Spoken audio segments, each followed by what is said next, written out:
Welcome back, fellow nail addicts. Today we're gonna do some ombre and stars. So we got some gel, some white gel polish from Wave Gel and Voltino's pigment powders, and we're gonna use the brightest. I think the brightest one. It's a fuchsia, if you can see it in here.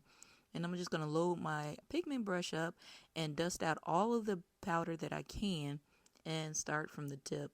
And with a kind of a motion of touch and lift up at the end, kind of brush stroke, so that you don't get a packed color, like a really deep pigment color on the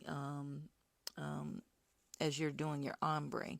So as you can see, I'm lifting at the end to give it that little airy look at the bottom.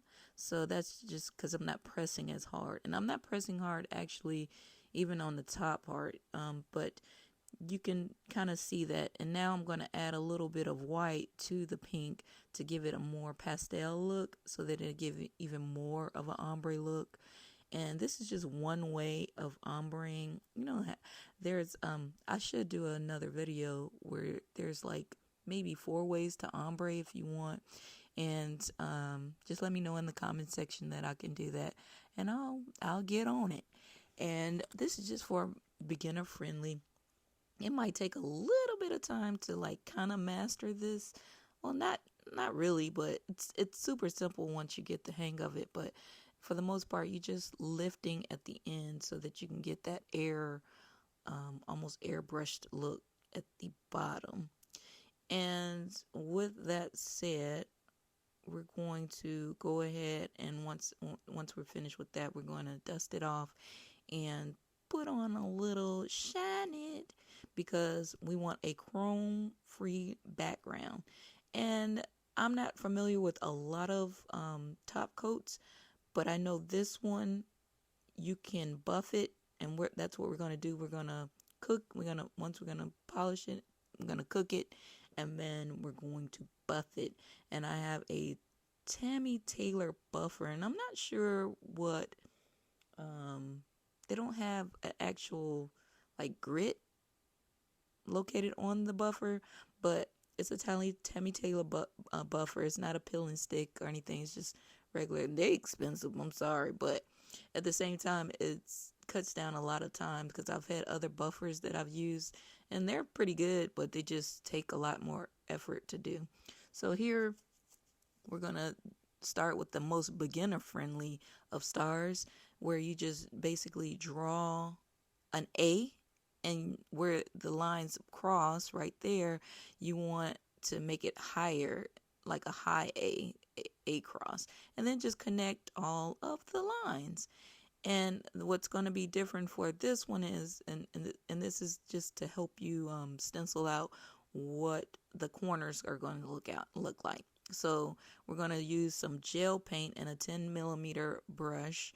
You could use a shorter brush, but you won't get that much of a, if you're looking for curves. It's better for like lettering. But the 10mm or 9mm, if you have that, is like the perfect size. And you're just going to trace the outline of the outer lines of the actual, if you can bring the nail back in view, the outer lines of the actual star. You're not going to draw the inner ones, because you just want the look of the outer ones without compromising the shape and looking all funky. You know how you do when you do freehand, it looks funky and like fat on certain sides and whatnot. This will help bring that down.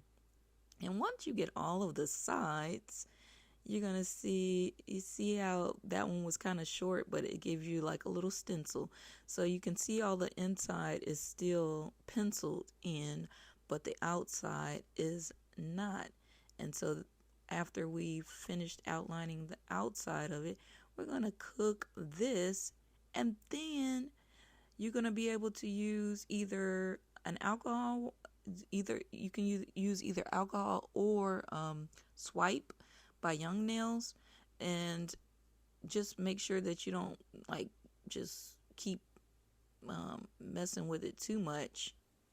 Here we're going to do the same thing, but this time we're going to fill it all in. So this will give you another option of how to create a star.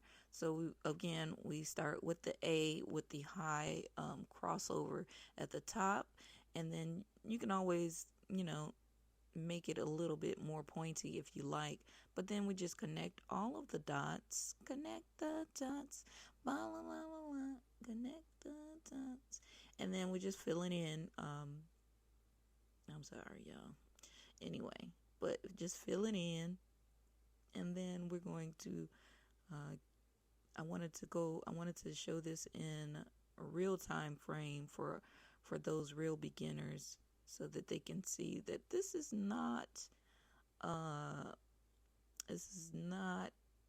tricky in any kind of way. I know sometimes videos cut and you're like, what just happened? So I just wanted to give you the full view. And I see I had a little mess up, and I did use a little bit of acetone and a 3D brush to get that off of there. So here's the alcohol and the swipe. You pick your poison, and you don't have to do real hard or anything, because it'll just come right off, and you see that the pencil marks are gone. And so now we have some chrome. This is packed chrome. It's not that loose powder chrome, because loose powder chrome seems a little bit shiny after you top coat it. So this is actually a pretty good chrome. This is on for Tino Shop as well. And not against any other loose powders, because they do have their place, and sometimes you want that look. But for the most part, that's not the look I was going for here. So you dust that off, and then to secure the chrome, we're going to top coat it with matted. And of course, it's from my boy Tino. I love my Tino. Tino, he's like amazing to me. I've learned so much from him. So we're going to top coat this. And once I had top coated it, I was debating on whether I should keep it chromed or, matted look or not. So I decided to cook it, and I looked at it, as you can tell.